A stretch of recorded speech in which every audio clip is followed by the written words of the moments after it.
The tea is exceptionally good today. Who made this? Very delicious. Hold on.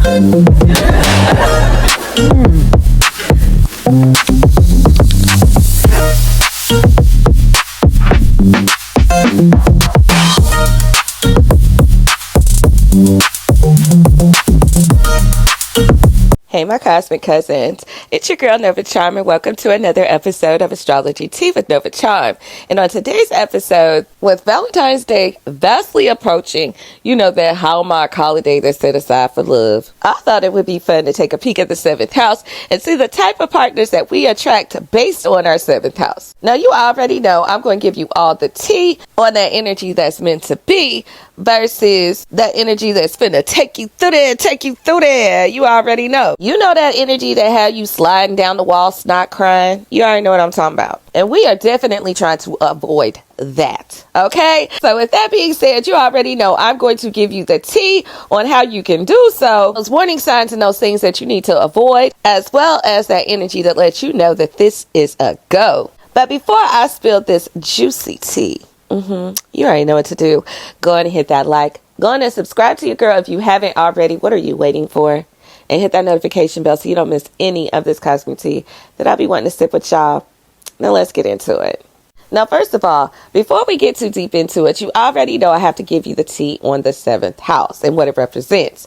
The 7th house is our mirror, okay? It's our celestial mirror. It reflects back to us the type of energy that we emit out to the world. Now, this energy shows up in the form of our partnerships. Now, when we're talking about partnerships, we could definitely be talking about business partnerships, okay? But today, on today's episode, we are not talking about that, okay? We're talking about those marriages, those deep, impactful relationships that we end up learning lessons through. Now, historically, in ancient times, this energy was used to predict political alliances, especially when it comes to marriages. Using marriages as a form of building alliances was a big thing, and it still is low-key. It's just on a smaller scale.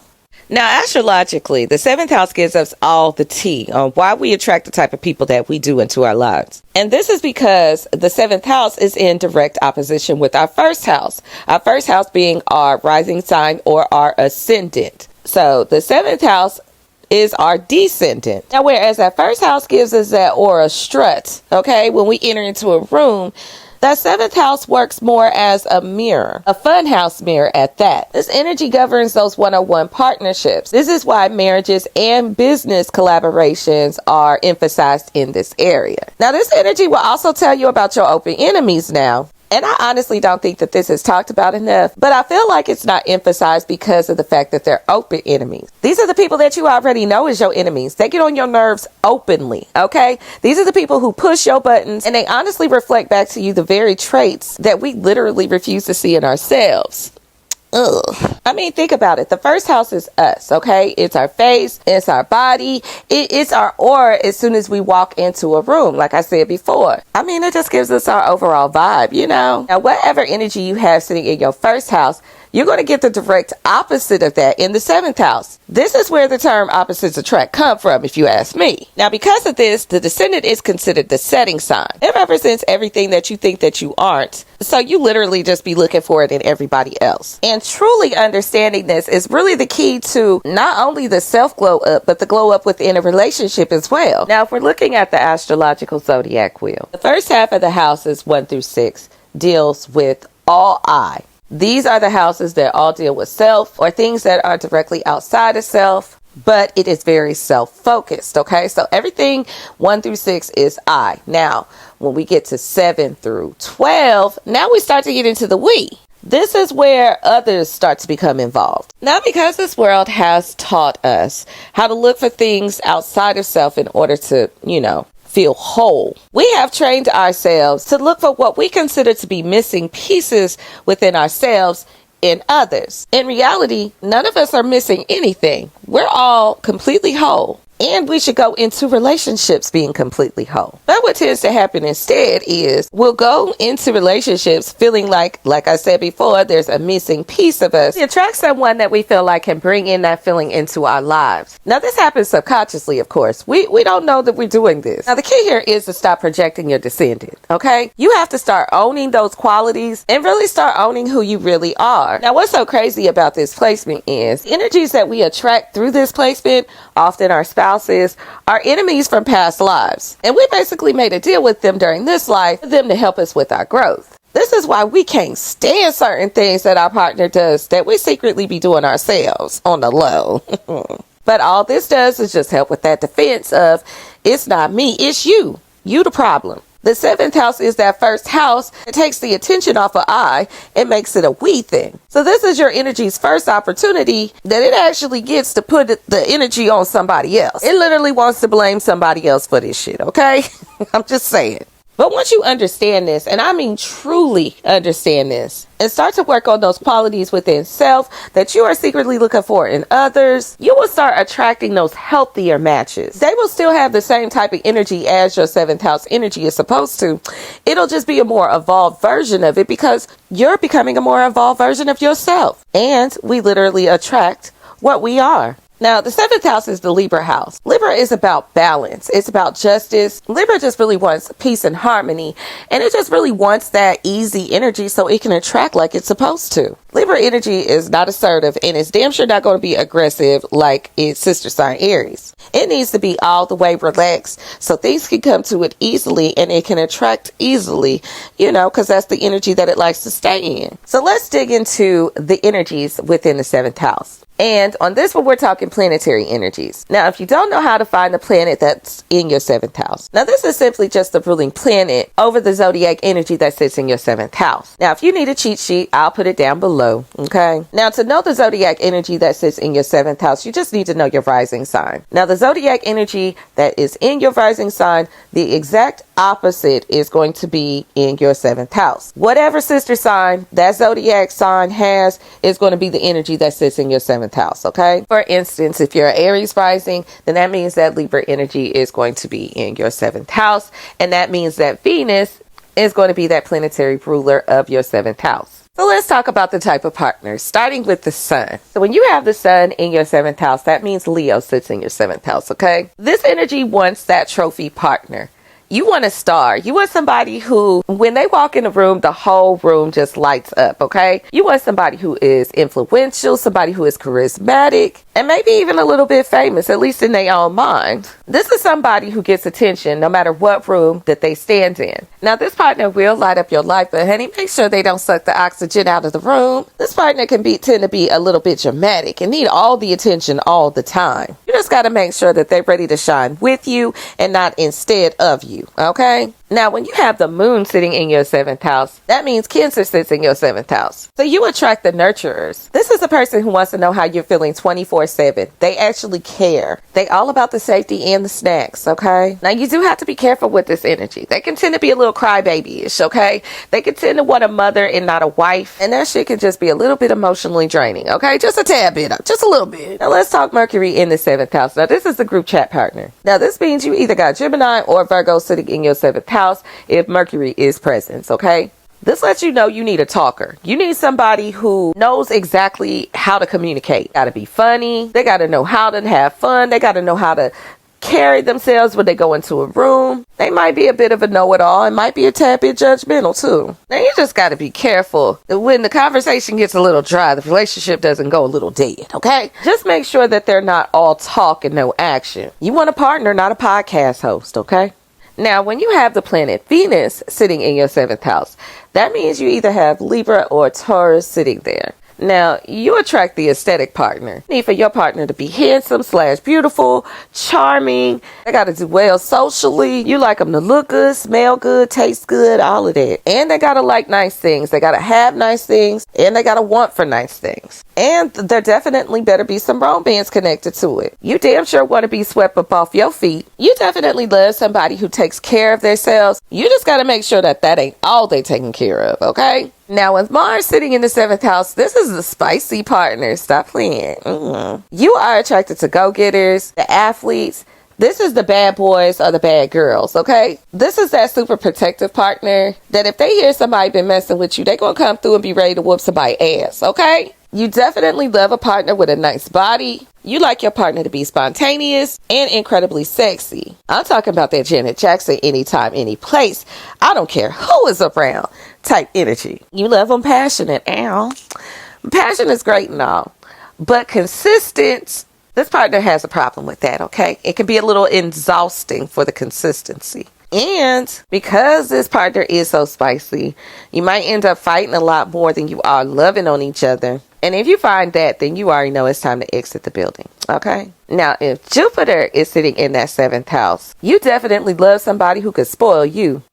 Now, Jupiter energy here could be either Sagittarius or even Pisces. Jupiter in the 7th house is definitely sugar mama or sugar daddy, okay? With this planetary energy here, you definitely like a partner that is generous. You love big personalities with no filters. You like dating individuals that has a different background or culture than you do. Expanding your world is very attractive for you. Now, Jupiter here does love to overdo things, specifically overpromise. Now, this placement will promise you the moon and the stars, honey, but then won't stick around long enough for you to find a telescope.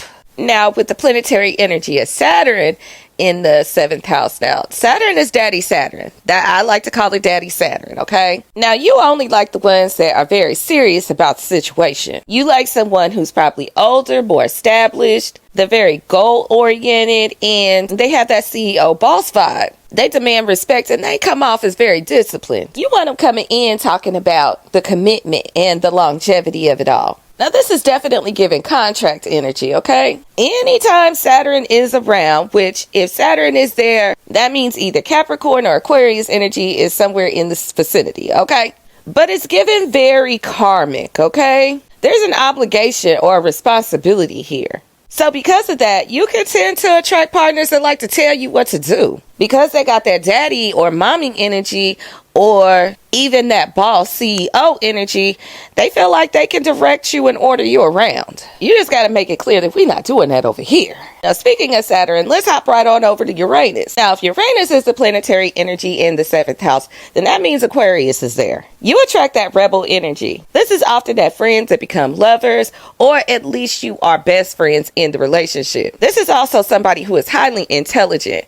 They could come off as a little weird at times, but you love people who are completely authentic to who they really are. With this energy here, your relationships are never really normal, okay? And that's honestly just the way you like it. Now, it definitely keeps things exciting. Uranus is that planet of shock, so you're definitely attracted to that sudden attraction that kind of catches you off guard. But this is a person that likes to, walk to the beat of their own drum. You just got to make sure that they ain't walking away to ghost you. This energy can be a little unstable, but we'll get more into that when we start breaking down the signs. Now, with Neptune in the 7th house, we're talking about those rose-colored glasses, okay? You attract the artists, the spiritualists, those dreamers. And this is giving that soulful, cinematic type of love. You love an energy that feels like it's straight out of a romance novel. With this energy here, you tend to fall in love with the potential. You definitely have a habit of seeing people for who you want them to be and not for who they really are. Now, because Neptune is there, then you already know that means Pisces is there. And Pisces can tend to be a victim. And it has everything to do with the fact that you be having love in your eye. Now, finally, we got Pluto in the 7th house. Now, with the planetary energy of Pluto in the 7th house, that is Scorpio energy all day.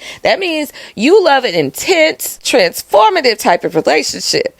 It has to be powerful and potent.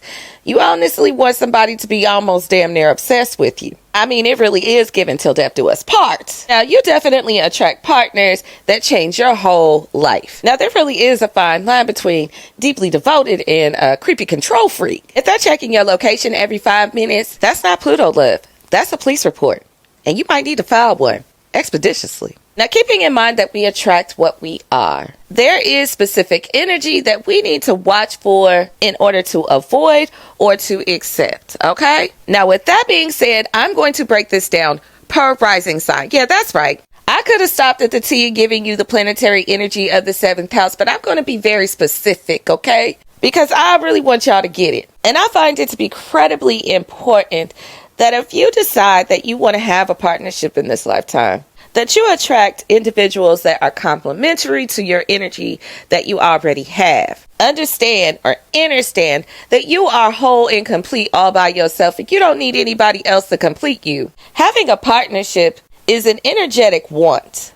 And this is insanely important to realize, so you could quit searching for things outside of yourself. This is exactly why I'm not a fan of that twin flame thing. I honestly feel like it's just another trick to have you just looking for things outside of yourself, especially when you already possess everything that you actually need, okay? Now, is it nice to have a partner? Absolutely. And the 7th house is here to tell us how. So let's get specific when it comes to these rising signs, and I'm going to break it down for you. Starting with my Aries risings. You have Libra sitting in your 7th house. Now, you're actually the double down couple. Now, this is literally the strongest placement for marriage.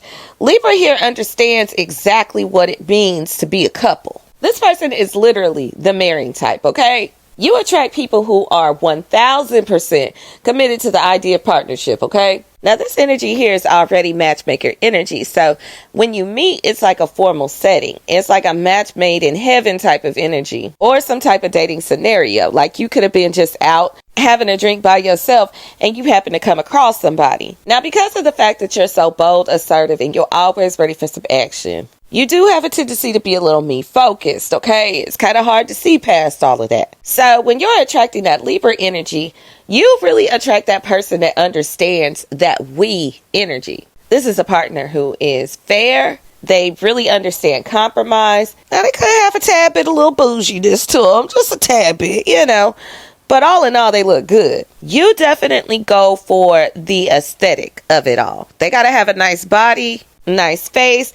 You like somebody who really takes care of themselves. Now, the main thing that you want to avoid here is a people pleaser. This is somebody who's going to agree with everybody just to be liked. Now, the problem with that energy is they can conform so much to the point one day they just explode. You want to avoid the indecisiveness, okay? And please know, if you are attracting that, it is literally the energy that is coming off of you. Because the 7th house is that mirror, you have to understand that descendant is always going to reflect back to you the energy that you are emitting out, okay? From that area. And this comes from a secret desire of just wanting to be liked by everyone. Now, with that being said, y'all's ways of handling it would be completely different. You are the type that was going to cuss everybody out in the damn room, okay? Whereas that partner energy is just going to be a little bit more charming about it. By you learning how to express yourself in a charming way, it will help neutralize that energy of giving a damn about being liked. Now, remember, this is subconscious energy, so don't come at me talking about, I don't care about if anybody like me or not. I'm just saying, we attract what we are. Just keep that in mind. Now, for my Taurus risings, you are definitely my chill queens and kings. You are practical, you're reasonable, and you are a lover of all things comfortable, okay? Now, this is the bonded for life couple. With Scorpio sitting in that 7th house, it gets super deep over there. It's all about the intimacy, those shared secrets, as well as those shared finances, baby. You have to have somebody you can trust with your entire soul, baby, okay? Now, it's likely that you could meet them during transformative events, like if you're on some type of spiritual retreat or some type of therapy, or even like a finance seminar. It could also be a type of thing where they come into your life during a major life shift. You attract those mysterious, deeply committed individuals. They just have a powerful presence, like their aura just, And you do have to be a little careful because it can kind of lean towards, Joe from you. It can be a little, stalkerish. But the most important thing out of this bond is the trust, the loyalty. And because of the fact that you like to keep that dark side hidden, you need somebody who's not going to be afraid of it when it pops out. Now, your energy definitely wants that Gucci life with that steady paycheck. And that Scorpio energy is all about building wealth through shared resources and that inherited things that can be passed down from generation to generation. That Scorpio energy and that partner of yours is all about those big power plays. Now, one of the things that you have to deal with within yourself is acknowledging your own secret desire to possess or own somebody. Now, you can attract them jealous ass partners because you low-key have a jealous spirit about yourself. Trust is a must between the two of you, okay? Now, what you do want to watch out for is that secretive type of energy, okay? If they putting their phone down face first, you already know what that is. Stop playing. And what's so crazy is that would be the very energy that doesn't trust other people. They'll be accusing you. Now, just keep in mind, this is a mirror energy, so you have to deal with your secret jealousy that doesn't like to be expressed out in the open, okay? This is where you have to let go of the material control and just trust your intuition. Now, you definitely want to look for the partner that is that loyal partner. And they're going to definitely defend you whether you're right or wrong, okay? Now, they might correct you in private, okay? As they should. Somebody should have some type of correction. Conversations should be had. But when you in public, baby, they got your back. This is that absolute loyalty that keeps that trust energy strong and allows y'all to enjoy all those little sensual pleasures together. The secret here is just learning how to trust yourself, so you will attract partners that can trust as well. Now, for my Gemini risings, my kings and queens of duality, you are so witty and curious and great at conversations. Sagittarius is in your 7th house. You are definitely that couple that's catching flights. You have to have a partner that expands your mind. It is very likely that you marry someone who has a different culture, a different religion, or even come from a different country. Now, places that you could possibly meet this person would be if you are traveling, or possibly at a university, or at college, or even at a place of worship. You could have even have met them at some type of seminar or something. Either way, you want to invent your buddy. You are attracted to travelers, and they definitely have to think outside the box. You love an individual who has a free spirit, and they're always in a pursuit to learn more, and with a positive attitude. And that's the main thing that you want to look for in the individual that you want to be with. You want somebody who expands your mind, somebody who expands your world overall and makes you think. This person is well-traveled, well-educated, and blunt as hell. Now, a Gemini rising like yourself is going to think of all of the details, whereas that Sagittarius energy is looking at the big picture. You're going to collect all of the information, and that Sagittarius energy is going to find out all the philosophical truth, and it's all about that enlightenment. Now, as a Gemini rising, you have an unconscious fear of commitment. You do have a tendency to get bored easy. And so because of that, you have a tendency to attract players. You attract situationships, people who are completely uncommittal. Now, if your shadow is attracting these type of people, it's because you haven't dealt with your commitment issues. You see, it's easier to blame somebody else. If you have a partner that is completely non-committal, it's easy to walk away and be like, see, I tried. Now, these are the partners that you want to stay far away from, okay? And if you are attracted to that, now you know why, okay? It has a lot to do with the fact that you don't want to commit your damn self. Now, another thing that you want to be cautious of in this area is being attracted to a know-it-all. This is someone who will sit there and have a whole monologue by themselves, and this is supposed to be like a conversation. Just be cautious of this energy. You know, a relationship is not a prison sentence, okay? It's not that bad.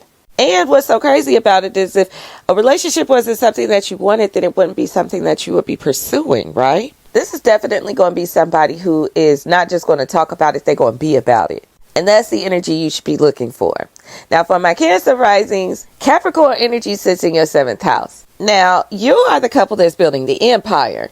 Cancer risings, you're naturally nurturing. You just give off this loving energy just naturally. You don't mind showing exactly how you really feel. You don't mind being vulnerable. And you're very much attracted to the traditional type of romance. You want a boss, plain and simple. You are attracted to somebody that has status about themselves. They got respect out here in these streets, and they already have a nice little structured foundation started. You are very much attracted to ambition. Now, you would typically meet this person through some type of career event or a job, any type of professional networking event. More than likely, you met this person while you was on the clock or you was getting to the bag. Now, I know you love ambition, but you definitely want to make sure you avoid anybody who that's all they think about. Someone who is a status seeker will never really be satisfied, and they'll always have a hard time trying to balance things. I mean, this person that you're going to date is going to be career driven. They're going to be organized, And they may even be slightly older. They may be a little bit more mature. Now, there's definitely nothing wrong with ambition.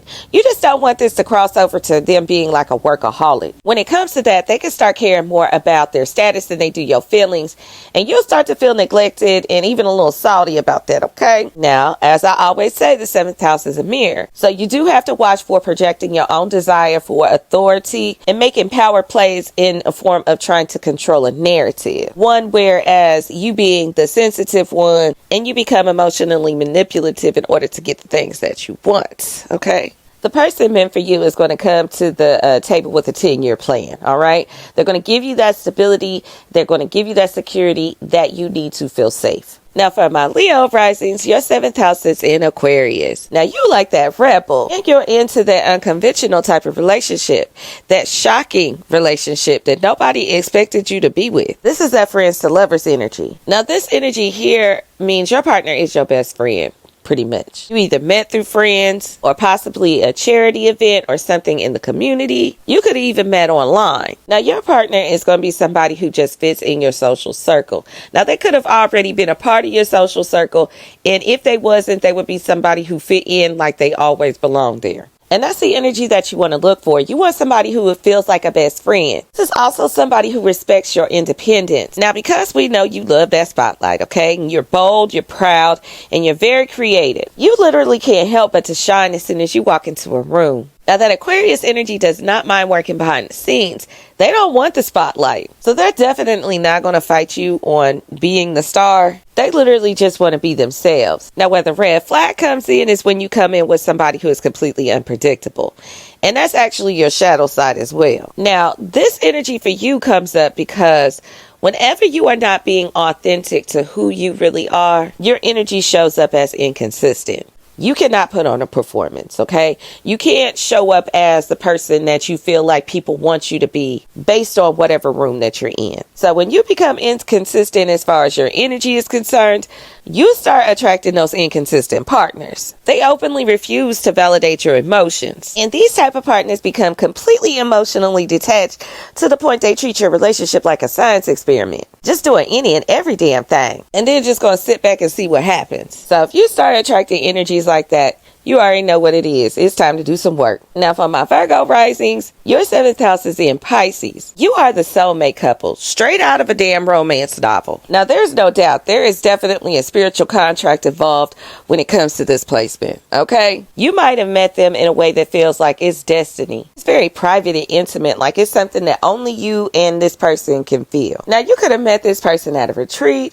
at a hospital. Now, because of the fact that Pisces energy has a little camera action behind it, you could have very well met them on a live or something, or even a prison visit. Hell, you could have even had a vision of this person first in a dream, or a long distance connection that just feels meant to be.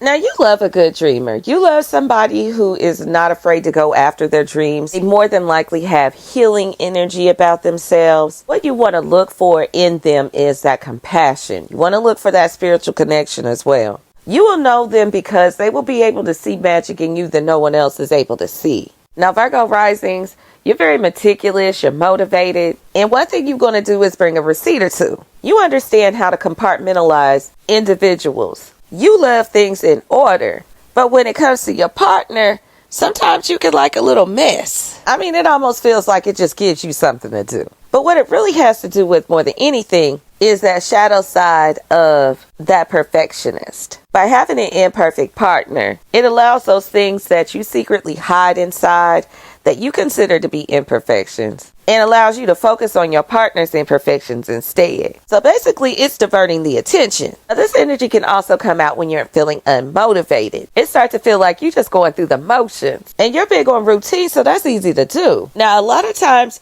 you take care of others in the way that you wish that people would take care of you. And instead of voicing that, you tend to just do it for others with the hopes that somebody might catch on and one day just give you that in return. You attract people who have this victim mentality. They always got a sob story. And you're attracted to that and drawn into that because it gives chaos energy. And it's your opportunity to try to save them. When in reality, that's not a partner. That's a liability, baby. Now, I love the fact that you can be a support system for your partner, but you need a partner who is equally as compassionate and as intuitive as you are. This person is going to allow you to feel at ease and trust the process, okay? This isn't about selling you a dream. This is about living the dream, okay? Now, if you have somebody who is avoiding reality and they living in a dreamland, once again, they're mirroring you, but you leave them right where the hell they at, and you work on that in yourself. They have your ass standing there doing all the heavy lifting. You better get out while you can. Now, for my Libra risings, your 7th house is in Aries. Now, your couple is giving main character energy. Now, you attract people who are very similar to you. Now, your partner is genuinely going to feel like the other half of you. And we're talking about in a very literal way, okay? Now, you could definitely meet them at a gym while you're out exercising, maybe going for a run or something like that. You could meet them at a salon or while you out shopping, buying something nice for yourself, or just walking down the street. They're ultimately going to be drawn in by your vibe, which you already know you give off that charismatic, diplomatic type of energy, okay? Now, the partner that you attract, of course, is idealistic. They're bold. They're assertive. They don't care about being nice. They kind of the thugs, okay? Kind of give thug energy. They damn sure going to be your protector, though. And they're going to be willing to fight for you. Now, at this placement, you got to make sure that you've dealt with your shadow of being selfish and angry. I know y'all like to be quote unquote nice. And this is where the anger problem comes in. Because you take and take and take until you just can't take no more. And then you go crazy. Just saying. Now, you do want to be cautious of anybody who is too blunt or too arrogant or just too self-centered. You do not want to fall in a people-pleasing role in the midst of your relationship, okay? Deal with your anger issues so you don't have to deal with any type of bossiness or aggressiveness out of a partner. You want a partner that is a passionate leader that is protective of not only you, but your relationship. This person is damn sure not afraid to go to war for you. And this is definitely somebody who will keep you on your toes. Just be cautious of the me monsters and make sure that you don't deal with no type of hotheads. These are the people who confuse passion with drama. Now, for my Scorpio risings, Taurus sits in your 7th house. And together, you and Scorpio energy make the power and paper couple. This is the couple that's all about securing the bag. Your relationship is tied into your values and your bank account. You want a partner that increases your net worth and not your stress levels. Now, you could definitely meet them anywhere somebody's talking about money or assets. You could even meet them at a bank or even out shopping. Now, it is important for you to have that rock. You have to attract stability. Now, Scorpio risings, you are devoted, you're soulful, you're mysterious, and your energy is very deep and intense. Now, in this position, it always is a feeling of karmic debt for whatever reason, but that Taurus energy is always going to make sure the rent is paid, okay? You are naturally drawn to people who are financially secure and self-sufficient. These people are typically driven by the material world and really like nice things. The energy that you want to look for here is consistency. Taurus energy with good credit is a great start, all right? Now, this is somebody who is going to enjoy all of the beautiful things in life, but at the same time remain relatable. Now, the shadow side of your energy involves materialism and stubbornness. So you want to watch attracting a lazy partner or somebody who is overly attracted to wealth. This is going to mirror your own struggle to let go of control and an overwhelming need to possess. So you are drawing in partners that are extremely stubborn or possessive or refusing to change when they're clearly in the wrong. You know that there's work that needs to be done. The things that you want to look for in a partner is the stability, the loyalty, and the groundedness. This person is going to naturally bring a sense of security to you. And that's the perfect energy that you need in order to be able to trust. Now, for my Sagittarius risings, you have Gemini in your 7th house. And between the two of you, you are the group chat couple. You are the couple that's definitely going to talk it out. Communication is the key with this placement, and it's actually your foreplay. If they can't hold a conversation, it's definitely a no for you. Now, it's possible that you can meet through siblings or in your neighborhood or just around locally while you're out and about. This is also somebody who could just slide in your DMs. Just saying. Now, Sagittarius risings, because of the fact that you are so adventurous and you have that growth mindset, you attract curious minds. This is somebody who loves to pick your brain. They love to hear your perspective on things. And you are able to enjoy the excitement in their conversation, and you also are able to enjoy their personality, especially their sense of humor. You love someone that can make you laugh. Now, this is somebody who is going to give you the vibe that you can talk to them at any time of the day or night. Now, keeping in mind conversation is a two-way street. You do want to avoid anybody who is just a chatterbox, who's just talking a lot with really nothing to say. You also want to be cautious for any type of flip-floppish energy. One day they in, the next day they out, causing you to take your middle finger out and shake it all about, okay? This is that non-committal energy that is always kind of exploring their options. Because this energy is so curious, it gets bored easy. The Sagittarius risings, this happens to be a lot of your shadow side, which is that flighty and that unable to make a decision type of energy. Your fear of being strapped down can easily attract emotionally flighty individuals. This is that player from the Himalaya energy. So if you're attracting non-committals, then you have to look deep inside you and check your commitment level. Okay? That's just simple and plain. Stay away from them individuals who are inconsistent and too flirtatious with other people. Now, you do want that individual that is going to help you look at multiple perspectives of situations, as well as they're going to intellectually stimulate you. Not only that, they're very forward and direct about the fact that they want this relationship, and they do what they need to do to make sure that you know it too. Period. Now, for my Capricorn risings, Cancer energy sits in your 7th house, and you two make up the homebody couple. We're talking about that big house with the dog in the front. Your partner absolutely needs to feel like family. You are definitely looking for somebody to build that nest with. Now, it is possible that you would meet this person through family members, possibly some type of party at someone's home, or it could be someplace in your hometown.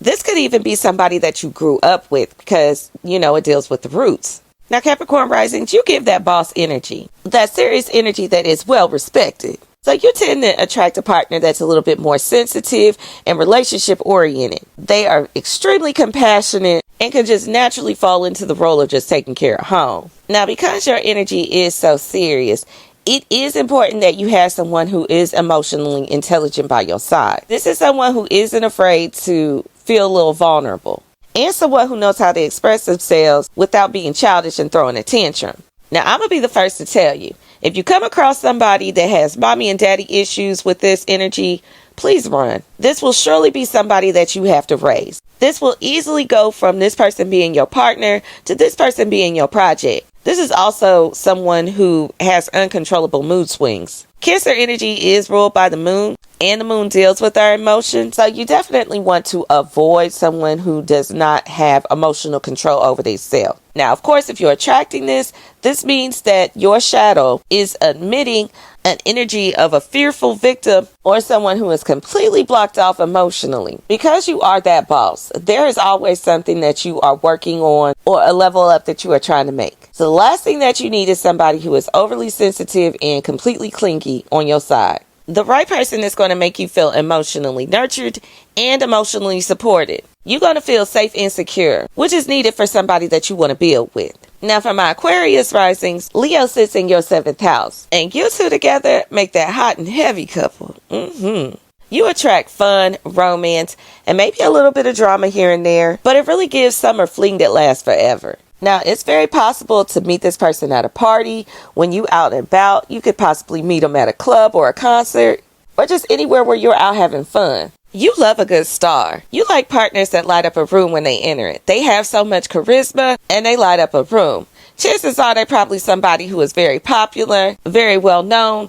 feels like a star at least in their own mind. This is somebody who is bold and confident and kind of flashy, I might add. You need somebody who is generous and loyal. This is somebody who's going to treat you like your royalty. They take pride in the relationship and they love showing you off. Now, you definitely want to avoid any type of egomaniacs. This is somebody who will try to attract attention by any means, to the point to where it starts to look pathetic. Now, because of the fact that you are that visionary and your unique energy really defines your personal freedom, it's a must that you attract partners that are genuinely confident without being performative. This is somebody who is going to be bold, driven, creative, and like I said before, incredibly loyal. Now, Aquarius rising, while you're out here changing the world with your beautiful rebel spirit, one FU at a time, that Leo energy should be making you the center of their universe. Now, if you notice the fakeness and the dramatics, then just understand that you're attracting them through your shadow. And this is the shadow energy that consistently desires attention.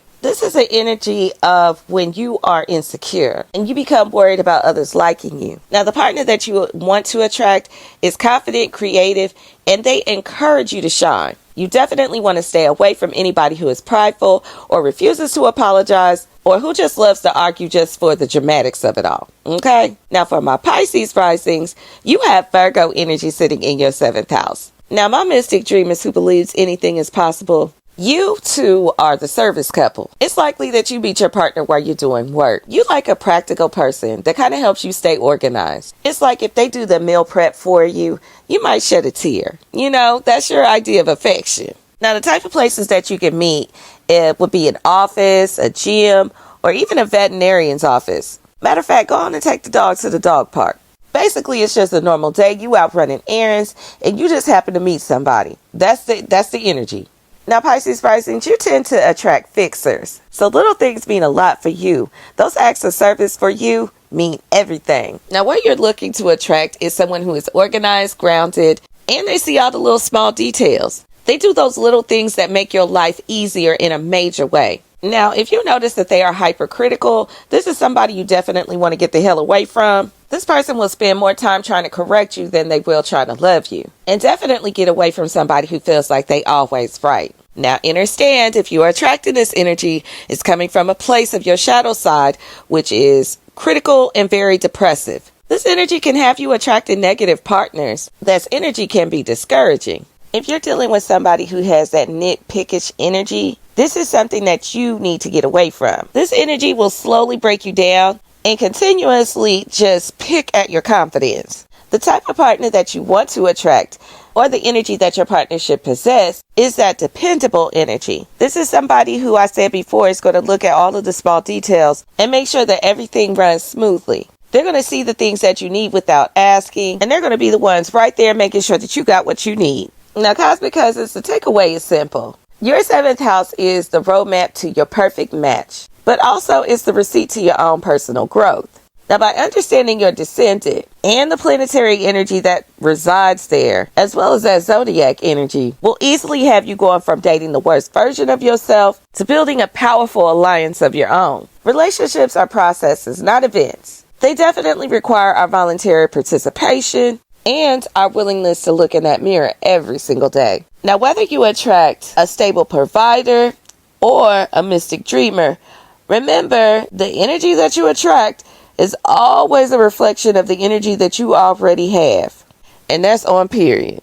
Now, with that being said, Cosmic Cousins, you already know I done talked y'all's ear off once again and made this video long as hell. But if you made it this far, then hopefully you have already hit that like. And if you haven't, then go ahead and do so, please. Get me in the algorithm. I'm trying to work and get my numbers up on here. But I definitely appreciate the subscribers that I currently have. I appreciate the likes. I appreciate the views. Make sure that you hit that notification bell so you don't miss any more of this Cosmic Tea that I be wanting to sip with y'all. And I'm out, Cosmic Cousins.